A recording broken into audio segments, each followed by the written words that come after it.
Hello everyone. तो आज हम आपको पढ़ाने वाले हैं सेल के बारे में। सेल बेसिकली होता क्या है। सेल में हम आपको पहले सेल की डिफिनीशन बताएंगे, उसके बाद इसकी डिस्कवरी किसने की और किस तरह से ये सेल डिस्कवर हुआ, ऑर्गेनिज्म कितने टाइप के होते हैं नंबर ऑफ सेल के बेसिस पर। आइए तो हम जानते हैं सेल की definition. First of all basic सी जो डिफिनीशन है वो हम पहले से स्टार्टिंग से ही जानते आए हैं। सेल क्या है?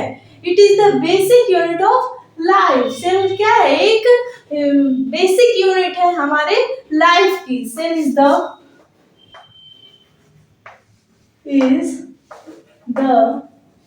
बेसिक यूनिट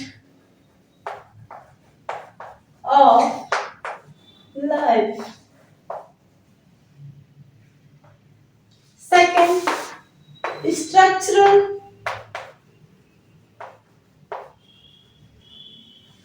and functional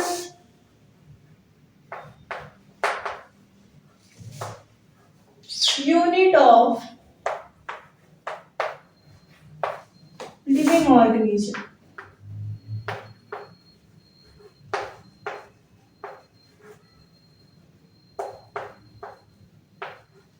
इसका मतलब बता दें हम आपको, जिस प्रकार से एक बिल्डिंग बनने में या फिर कह लीजिए एक हाउस बनने में जो उसकी यूनिट होती है ब्रिक्स से ही बनती है। सबसे स्मॉलेस्ट यूनिट क्या होती है बिल्डिंग की? ब्रिक्स कहलाएगी। तो उसी प्रकार से हमारी बॉडी में सेल्स का वर्क होता है। किसका वर्क होता है? सेल का वर्क होता है। जैसे सेल से टिश्यू बनता है, टिश्यू से ऑर्गन, ऑर्गन से ऑर्गन सिस्टम। तो बेसिकली सेल क्या हुआ? सेल एक स्मॉलेस्ट यूनिट हुई हमारे बॉडी की। Cell is the smallest unit of life, unit of living organism. Structural and functional unit of living organism. जो फंक्शनल यूनिट है, तो फंक्शनल यूनिट में हम आपको बता दें तो जो सेल है उसी से ही एब्जॉर्प्शन हो गया, एसिमिलेशन हो गया, एक्सक्रीशन हो गया, ये सब किसके द्वारा होता है? ये सब फंक्शन किसके द्वारा होते हैं? ये सब फंक्शन सेल के द्वारा ही होता है। आप लोगों को आई होप आप लोगों को समझ में आ गया होगा सेल की definition.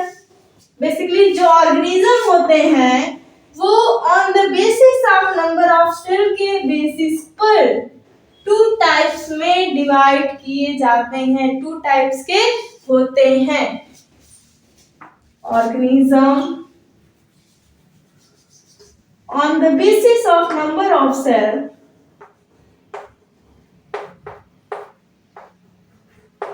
Number of cell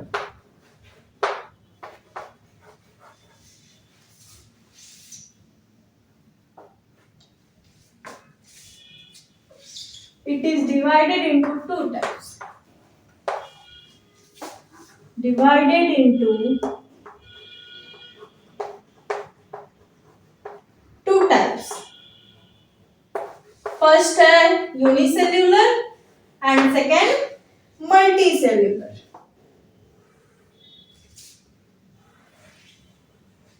First है unicellular organism, second multicellular.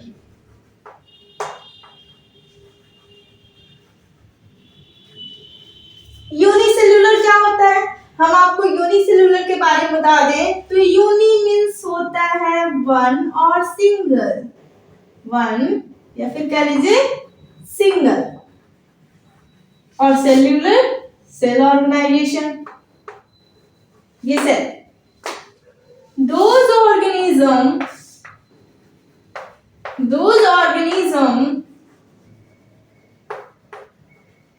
which are made up of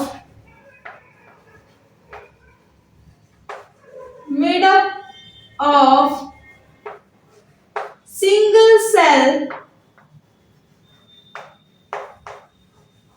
is called unicellular organism.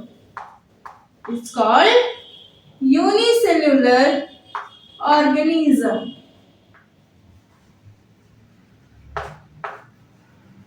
हम आपको यूनिसेल्यूलर बता दें, दोज ऑर्गेनिज्म, जो ऑर्गेनिज्म सिंगल सेल के बने होते हैं उन्हें यूनिसेल्यूलर ऑर्गेनिज्म कहते हैं। जैसे आप बैक्टीरिया को ले लीजिए, bacteria is made up of single cell, it is a unicellular organism. And आप अमीबा को ले लीजिए, amoeba is a unicellular organism. तो एग्जांपल हो गया इसका, for example bacteria and amoeba, ये दो एग्जांपल हो गए यूनिसेल्यूलर के। और भी होते हैं इटिशी, एंड सेकेंड आता है मल्टी सेल्यूलर ऑर्गेनिज्म। तो मल्टी मीन्स होता है many, multi means many, cellular cell. तो इसी से आप समझ गए होंगे, those organism which are made up of many cells is called multicellular organism. तो इसकी डिफिनेशन हम लिख लेते हैं यहाँ पे, those organism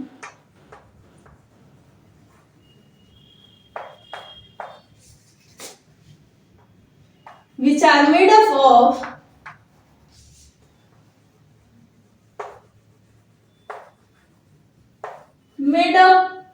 of many cells is called multicellular organism.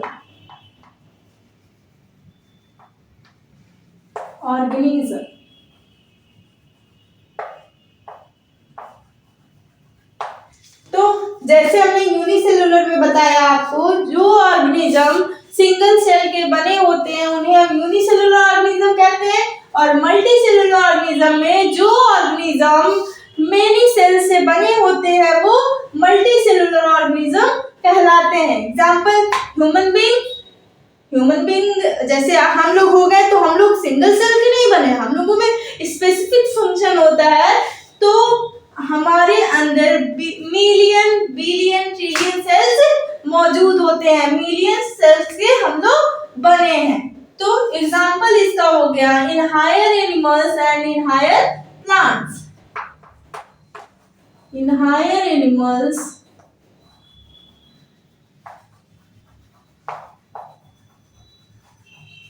and in higher plants.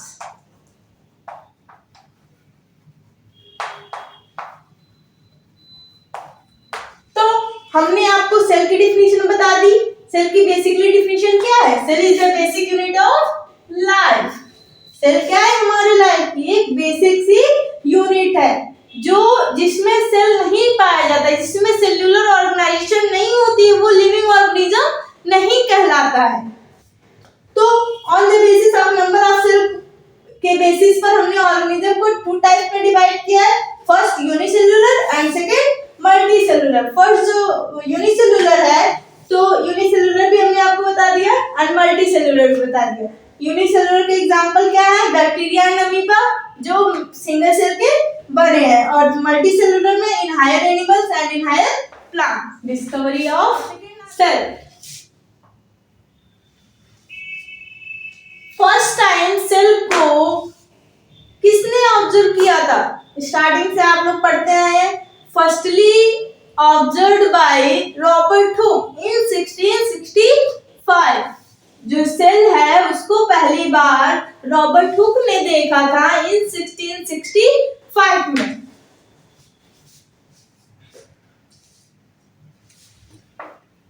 First Robert Hooke,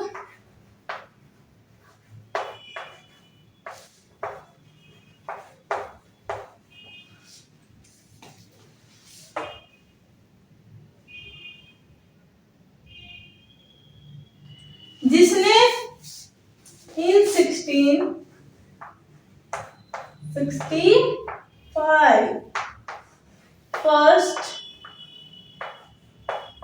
firstly observed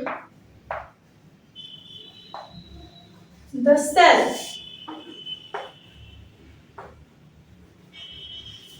first time किसने observe किया था? रॉबर्ट हुक ने। इन्होंने लिविंग सेल नहीं डिस्कवरी की थी, लिविंग सेल की डिस्कवरी इन्होंने नहीं की थी, इन्होंने डेड सेल को देखा था। किसको देखा था? डेड सेल को देखा था। उस टाइम इन्होंने डेड सेल को देखा था और इन्होंने सेल की एक बुक भी लिखी हुई है। इनकी एक बुक है माइक्रोग्राफिया। इन्होंने एक सेल पर बुक भी लिखी हुई है माइक्रोग्राफिया। बेसिकली हम आपको बता दिए कि firstly observe the cell is Robert Hooke in 1665 और इन्होंने डेड सेल को देखा था। इन्होंने डेड सेल को देखा था और किसमें देखा था? कॉर्क में देखा था, प्लांट के कॉर्क में देखा था, इन कॉर्क, लाइक दिस स्ट्रक्चर। इस टाइप का स्ट्रक्चर उन्होंने देखा था, हेक्सागन लाइक।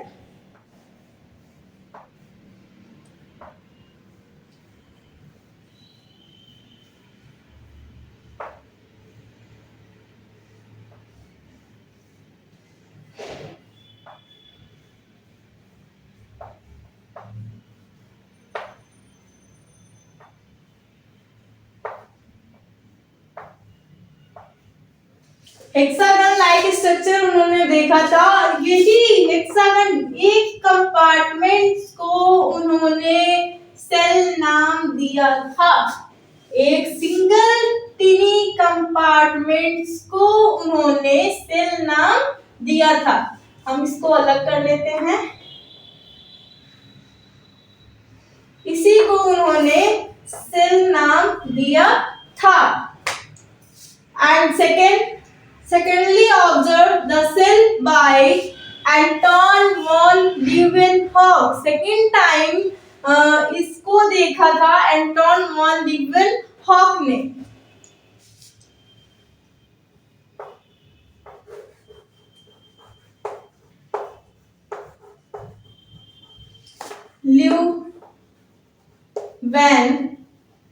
ल्यूवेनहॉक बहुत ही लॉन्ग नेम है, तो आप इसको बेसिकली ल्यूवेनहॉक करके याद कर सकते हैं। तो इन्होंने लिविंग सेल को देखा। रॉबर्ट हुक ने डेड सेल को देखा था और एंटोन वॉन लीवेनहॉक ने लिविंग सेल को देखा था। ये अपना माइक्रोस्कोप खुद बनाते थे, उसी से इन्होंने लिविंग सेल को देखा था। जैसे ये लोग डिस्कवरी कैसे करते हैं, जैसे अभी पॉन्ड का पानी ले लिया तो माइक्रोस्कोप से देखा उसमें क्या क्या प्रेजेंट है, ऐसे इन्होंने बारिश का पानी लिया और माइक्रोस्कोप में देखा जो सेल्स होते हैं उनमें मोटिलिटी इनको दिखी, मूवेबिलिटी दिखी, उसमें चलना दिखा, सेल्स में मूवेबिलिटी दिखी, तो उन्होंने लिविंग सेल, उसको क्या नाम दिया? Living cell. इन्होंने उसका नाम दे दिया लिविंग सेल। मोटिलिटी देखी तो इन्होंने उस सेल का नाम लिविंग सेल दिया। ही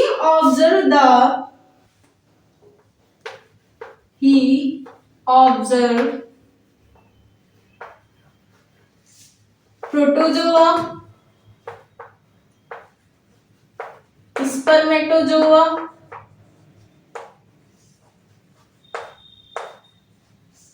red blood cell,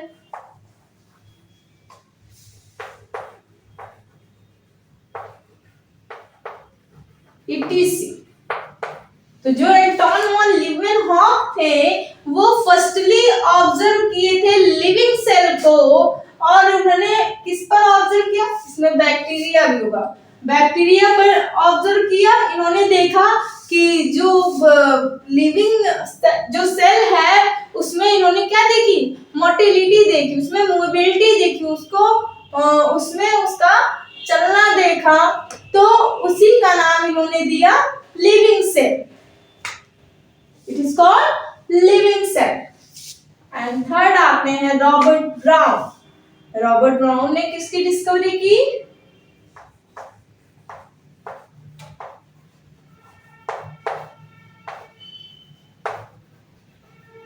Robert brown ने बेसिकली किसकी डिस्कवरी की थी?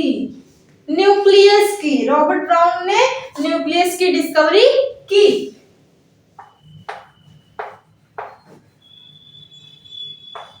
अब हम आपको बताते हैं सेल थ्योरी के बारे में। हमने आपको फर्स्टली रॉबर्ट हुक के बारे में बता दिया, एंटोन वॉन लीeuwenhoek के बारे में बता दिया, एंड रॉबर्ट ब्राउन के बारे में बता दिया। इन्होंने क्या डिस्कवरी की, कैसे किया, ये बता दिया इसमें। अब आते हैं सेल थ्योरी पर। सेल थ्योरी किसने दिया था, तो अब हम आपको बता देते हैं सेल थ्योरी के बारे में।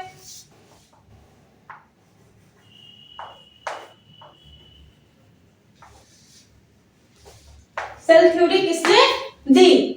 एक स्लीडन नाम के साइंटिस्ट थे और एक स्वान नाम के साइंटिस्ट थे।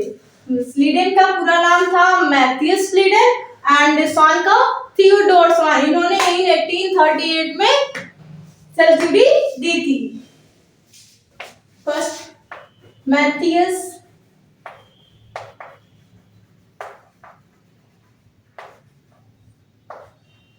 स्लीडन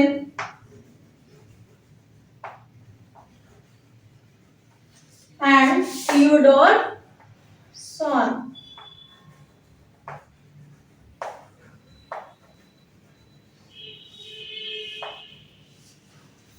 थियोडोर स्वान इन 1838 में इन्होंने सेल थ्योरी दी। इन 1838 जो मैथियस लीडन थे ये बॉटनिस्ट थे। इन्होंने प्लांट सेल पर सेल थ्योरी दी। प्लांट सेल पर इन्होंने स्टडी किया था। ये जर्मन बॉटनिस्ट थे, जर्मन बॉटनिस्ट।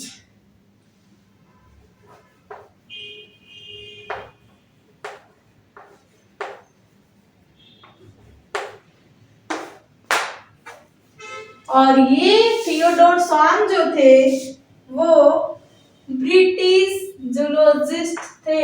ये ब्रिटेन के रहने वाले थे, ब्रिटिश जूलॉजिस्ट। इन्होंने एनिमल सेल पर स्टडी किया। हम स्लीडन ने प्लांट सेल पर स्टडी किया था एंड स्वान ने एनिमल सेल पर स्टडी किया था। तो स्लीडन जो थे और इन्होंने बताया सभी all plants are composed of different kind of cells and which form the tissue. All plant cells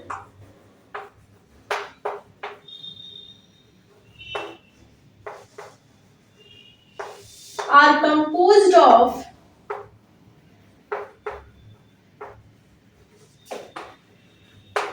different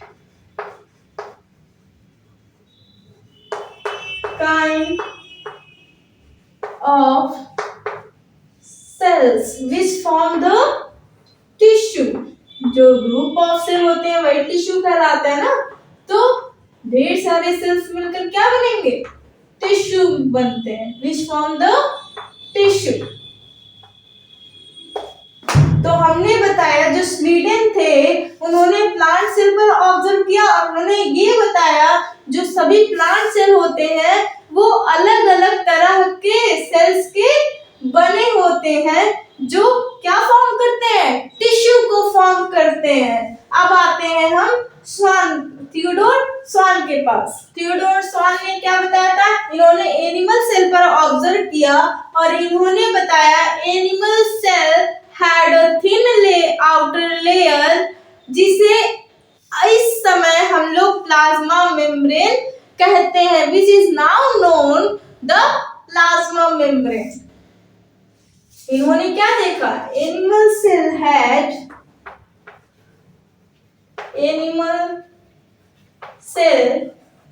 had a thin layer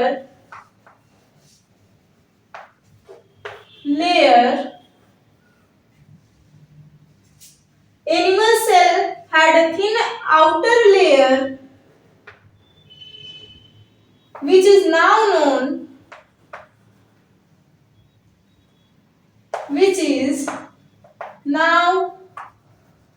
known plasma membrane, जिसको अभी हम प्लाज्मा मेम्ब्रेन के नाम से जानते हैं। इन्होंने टर्म नहीं दिया था, इन्होंने बताया था एनिमल सेल के आउटरी बाहरी तरफ एक थिन लेयर पाई जाती है, जिसे इस समय हम लोग किस नाम से जानते हैं? प्लाज्मा मेम्ब्रेन के नाम से जानते हैं। तो अब हम आपको main features of cell theory बता देते हैं। फीचर्स क्या है सेल थ्योरी का? फीचर्स ऑफ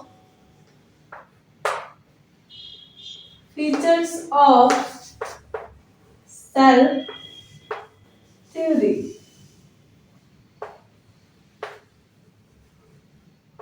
तो हम आपको बता देते हैं features of cell theory. Firstly, all living organism, इससे ये पता चलता है सेल थ्योरी से सभी जो लिविंग ऑर्गेनिज्म है वो किससे बने हैं? सेल से बने हैं। All living organism are composed of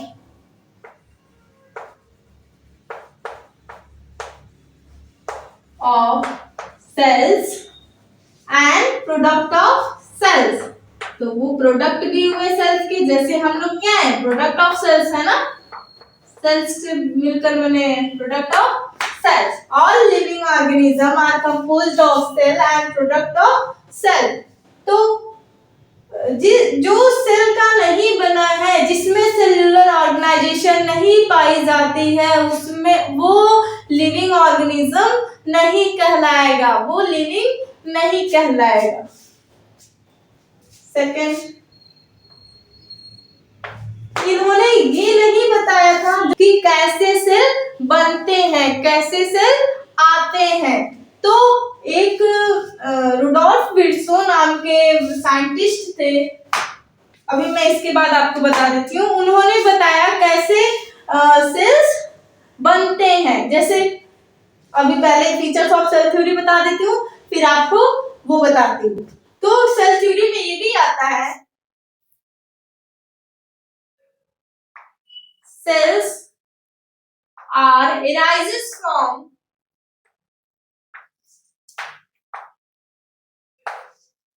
pre-existing less than speak greater than cell। incoming voice call from less than say is interpret as equals telephone तो greater इससे than pretty जो less than सेल say कहाँ is से greater बनता है, than कहाँ से speak rise greater होता है? than pre SMTO 14। Existing cell से, पुराने सेल से ही नए सेल बनते हैं। New cells are arises from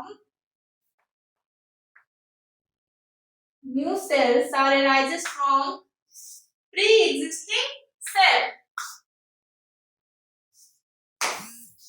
and एक एक्सेप्शन भी है इसमें, एक एक्सेप्शन भी है, जो वायरस होता है, virus have not a cellular organization. Virus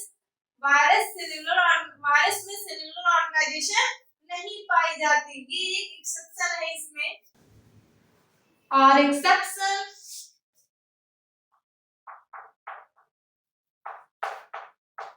to cell theory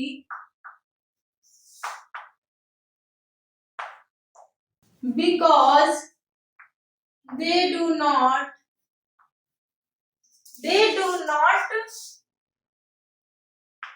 have cellular organization। Cell theory में आपको बता दिया, जो all living organism are composed of cells and product of cells। Second, new cells arises from pre-existing cell। इसे स्लीडन and स्वान ने नहीं बताया था, इन्हें रुडोल्फ विर्सो ने बताया था। इसे तो हम जानते हैं रुडोल्फ विर्सो के बारे में।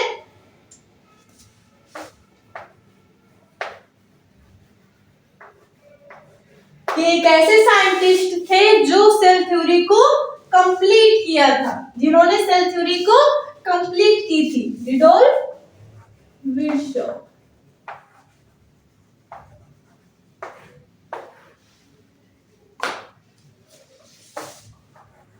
omnis cellula e cellula, omnis cellula ई सेलुला।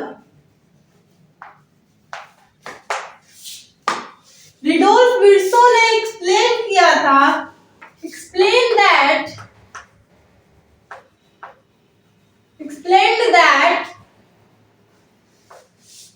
cell divided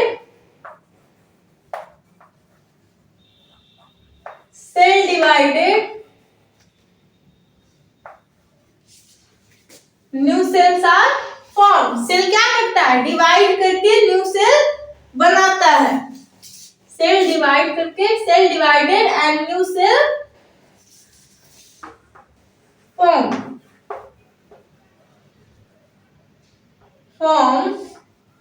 from the pre-existing cell।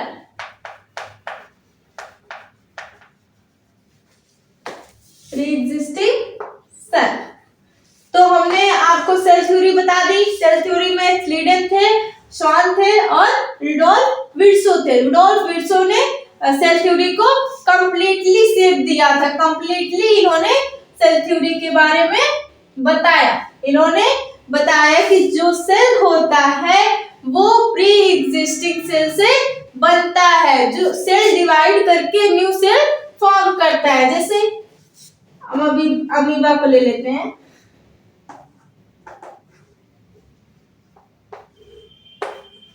इससे 2 सेल बने,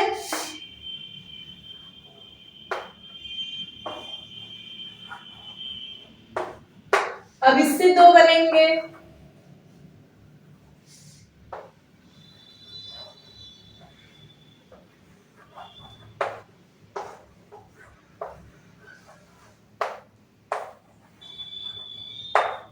तो क्या ये प्री एग्जिस्टिंग सेल से ही ना न्यू सेल फॉर्म हुए? ये प्री एग्जिस्ट, जो ये एग्जिस्ट किया, ये खत्म हुआ तभी ना ये 2 सेल बने। तो new cells arises from pre existing cell. नए सेल अराइज हुए जब पुराना क्या हुआ? एग्जिस्ट हुआ, तभी ये बने। तो रिडोल्फ विर्सो ने यही बताया था। सेल थ्योरी यहाँ पे खत्म होती है। हम आपको अगले वीडियो में प्रोकैरियोटिक और यूकैरियोटिक के बारे में बताएंगे। आज की क्लास यहीं पे एंड करते हैं। Thank you.